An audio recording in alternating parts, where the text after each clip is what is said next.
In shadows we lurk, in shadows we play. This is Night Shift. Rio Cio la guarda ribera, già scada le lobo de nostra codera, già scada le lobo de nostra codera.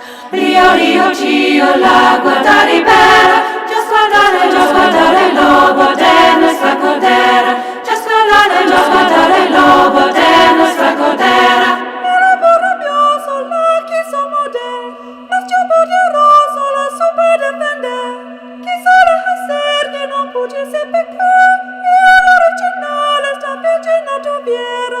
Rio Cio la guarda ribera, ci ascoltare il lobo de nostra codera, ci ascoltare il lobo de nostra codera. Rio Cio la guarda ribera, ci ascoltare il lobo de nostra codera, ci ascoltare il lobo de nostra codera. Este carecido es o gramonace, Cristo patriarca de carne vestido, a nos redimido con si hace chiquito, acqua infinito, benito se sistiera. Rio Cio la guarda ribera, ci ascoltare il lobo de nostra codera, ci ascoltare il lobo de nostra codera. Rio Cio la guarda ribera, ci ascoltare il lobo de nostra codera, ci ascoltare il lobo de nostra codera. Mucho profeciare, slohan profeciare,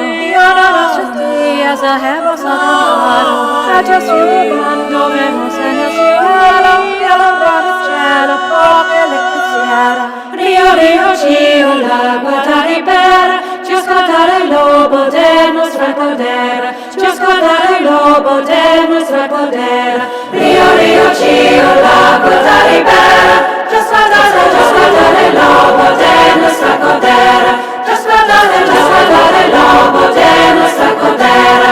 Io per mil canciones que andan cantando, regalando, haciendo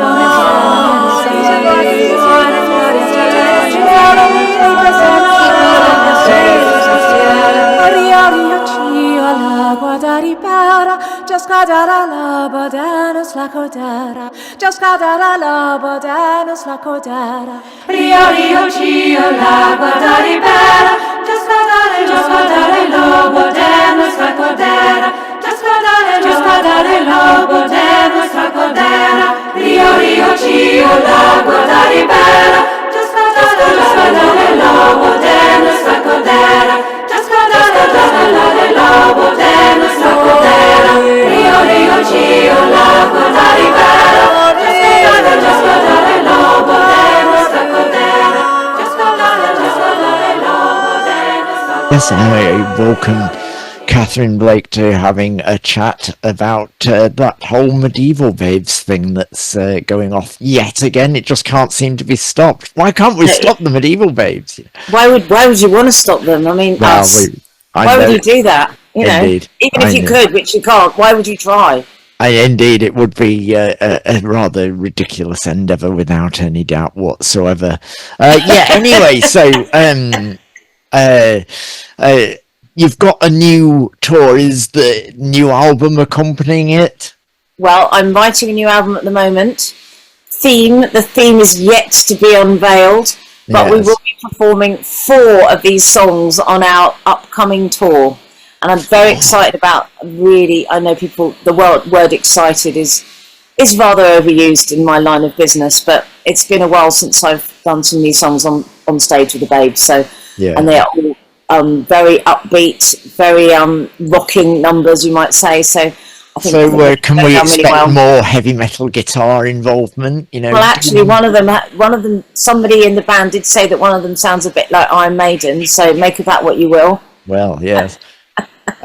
So you always tend to try and come up with a new kind of theme, in effect, for each Mediaeval Babes tour, such as last year we were doing the whole procession thing. This time you've gone for the ceremony. We've gone for the ceremony, because, I mean, I've stitched myself up in a way, because, I mean, how do you top a procession with like a torchlit procession with all these beautiful women dressed up like elves walking through the street. I mean, so I thought I'm just going to have to take things to the next level beyond that, which is going to be the lighting of the chalice. Oh, that sounds pretty. The Grail itself. Oh, yes. It's been discovered, and there's going to be a ceremony where we light the chalice, and the Grail bearer will be Mirand McCourt, our vocalist and cello player.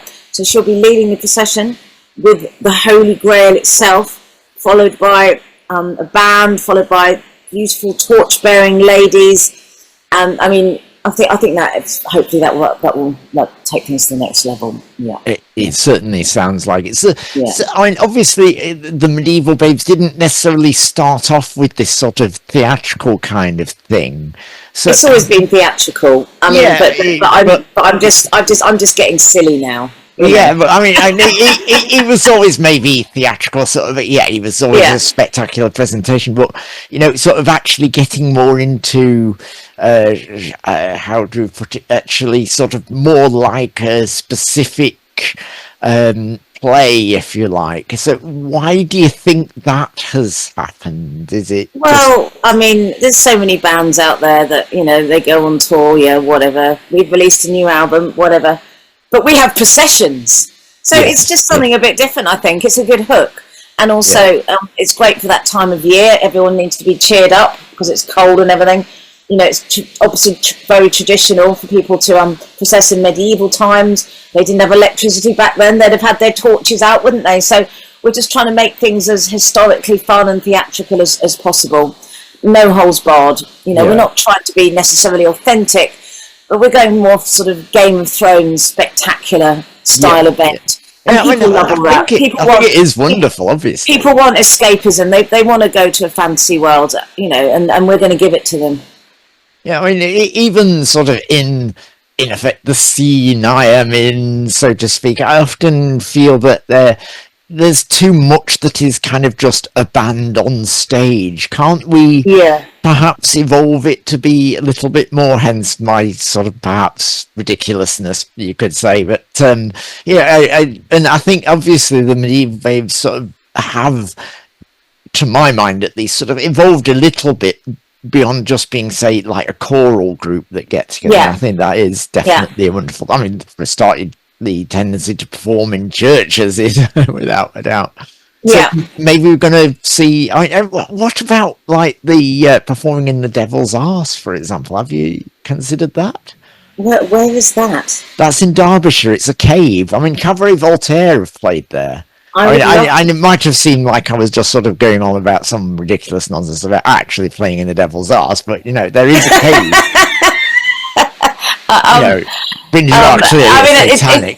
It's so great. It's such a great name. I mean, I'd love to. I mean, it's put on gigs quite often, so we want to look into that one. Well, I have played at Carnglaze Cavern a few times in Medieval Babes, which is a slate mine in Cornwall, which is fantastic. So why stop at one cave? Maybe we need to be doing a cave tour. Yeah, I mean that's clearly that's new, isn't it? A cave tour. Yeah, I mean, what about like the medieval cave babes? It could be the next tour. Cave girls. Women.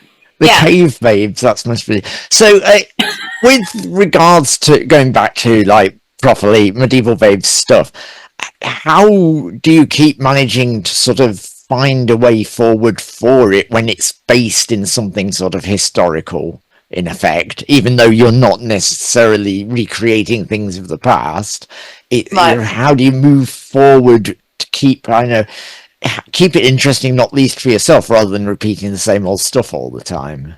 Well, I write the music, which makes it new because I'm alive now. Yes, I mean some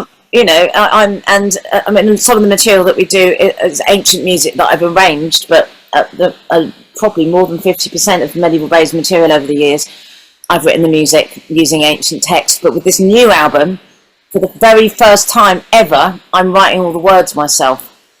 So that's new, isn't it? That is definitely new. Yes, that's the it feels new when it's happening. It feels like it's happening now. How have you used? What sort of things? I mean, if you just sort of in effect drawn on the experience of doing all those old texts to write something new. I'm using a sort of romantic kind of tone to the writing. Yeah. I'm not suddenly talking about, I don't know, like street gangs and gangsters and hoes or anything. That would be kind of interesting, what if we had sort of like gangster gangs, but medieval ones? I mean, it's something maybe you need to explore. Armies is the word you're looking for. Really? Maybe, I don't know.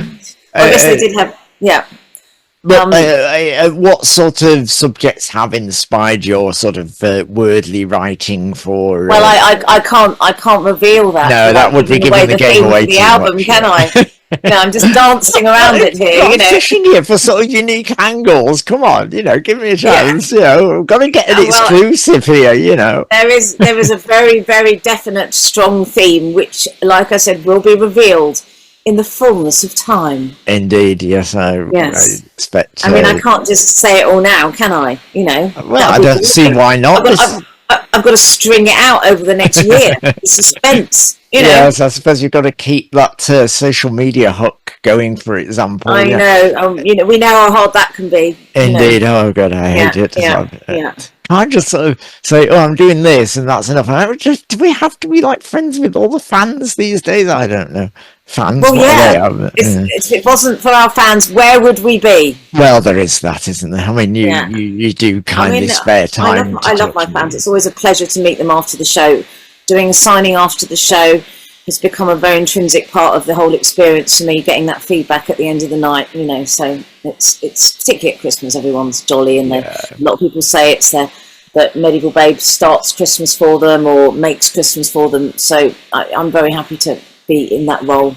And it is a wonderful thing having it is sort of becoming a sort of part of the Christmas traditions, having a Medieval Baebes gig. It is now tradition. Yeah.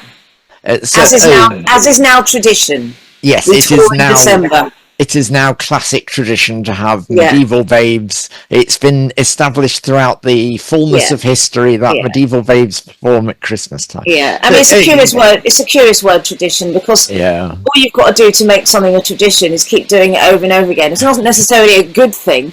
People go, "Oh, it's traditional to do that," even though it might be something really evil. But somehow tradition gets imbued with sort of a positive thing when it could be negative as well, couldn't it? Yes, it could indeed. So it used to be tradition to burn witches, for instance. Oh, it's tradition, Apparently, it's So,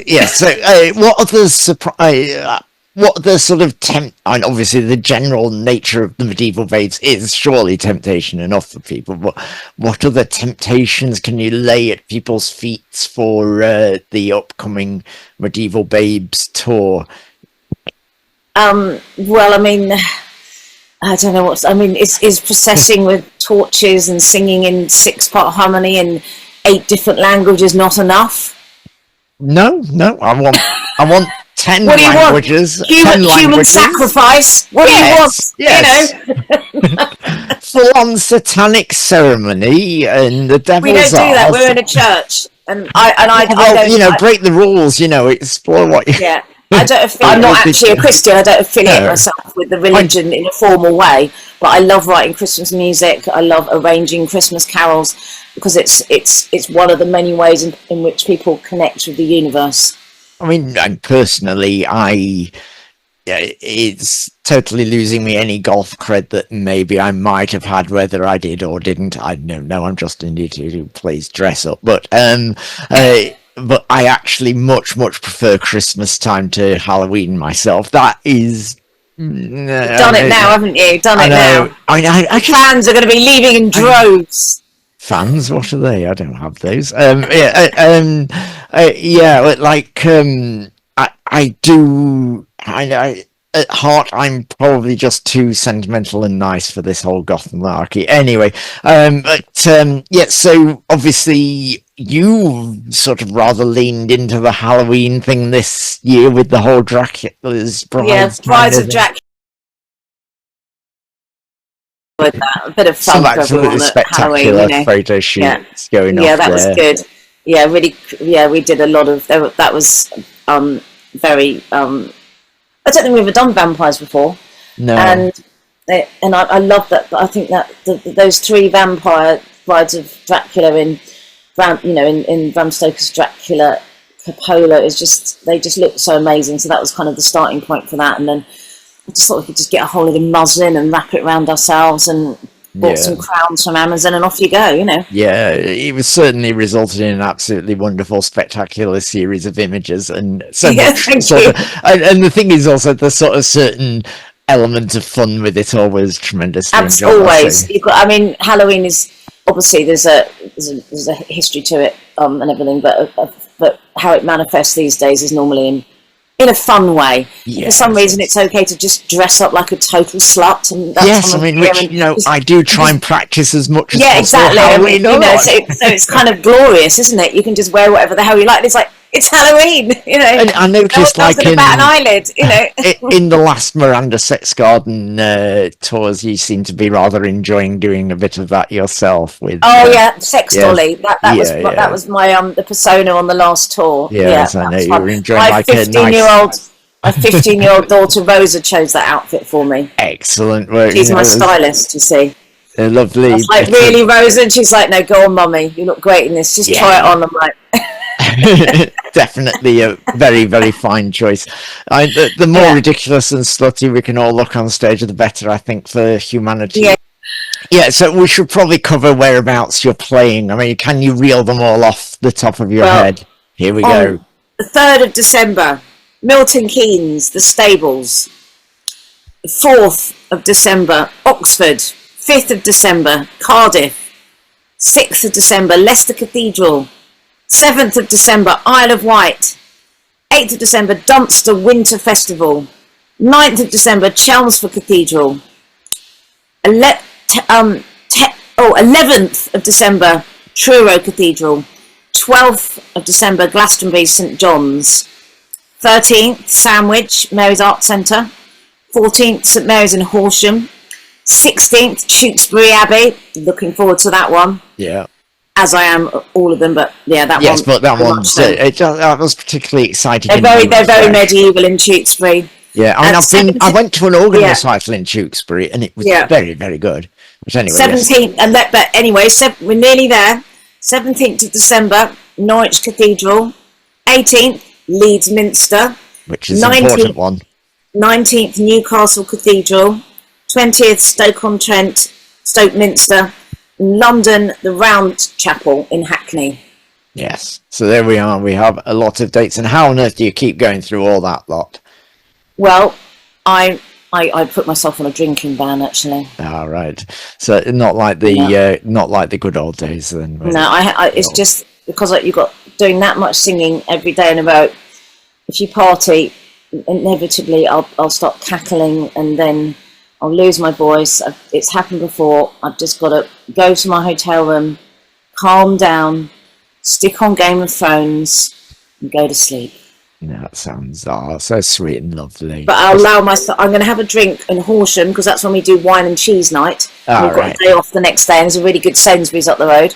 So wine and cheese night on the bus. So that's going to be a piss up, and London will be a piss up. But apart from that, I'm going to be sort of quite demure. Largely behave yourself. Yeah, very demure. But I mean, the thing is, it's an interesting aspect that the medieval babes, though people might associate it with the sort of more formal aspect of music, the gigs are just tremendously good fun. There is such a sort of, as you sort of have alluded to some degree, kind of like a party atmosphere so much, and you present so wonderfully on stage with that great connection. It's so enjoyable. Yeah, well, I mean, I take the music very, very seriously. I'm a very perfectionist musician, composer, and without the music, none of this fun and frivolity and torches and dwarves and all the rest of it would be happening. So it all comes from the music in the first place, which I have very high standards about, But then when it comes to the performance, why not have some fun with it? You know, there's a lot of musical ensembles out there that maybe a bit more dry in their approach, doing sort of middle, early music and what have you. But I think it's good to have fun and have a sense of humour. I mean, without that, you're fucked, aren't you? Have a damn good gig time, obviously, you know. So also, obviously, we shall just briefly mention some other things like coming up. Obviously, the whole the Red Barn. We're playing Whitby for the first time. I personally have never played in Whitby before. I've never beat you. Never been there, but we're going to be playing at a steampunk festival. My collaborative band with Marcella Pepini, the Pepini sisters, we perform murder ballads. And we're going to be at Whitby Goth Festival in, wait for it, Saturday the 8th of February. Saturday the 8th of February, so that's only it's less than 3 months away now, isn't it? I know, I've got to learn all the lyrics, but that's nothing. Compared to the Baebes lyrics, that's nothing. Yeah, it'd be easy. So are you calling them murder ballads just because you happen to work with Nick Cave, you know, is that the reason? Well, no, this was Marcella Pepini's idea to do the murder ballads thing, and it's a good one. I mean, there's quite a lot of material that I've done in the past that I'm rearranging for us as a duo, that we're rearranging together. And it turns out that I've written quite a lot of songs about death over the years. Really? That's such a surprise. I know that comes as a bit of a surprise to you. But, I hope I'm not talking to one of them goth types or anything. Yeah, there's just a few songs about death knocking around in the dusty archives, shall we say? You know, who would have thought it?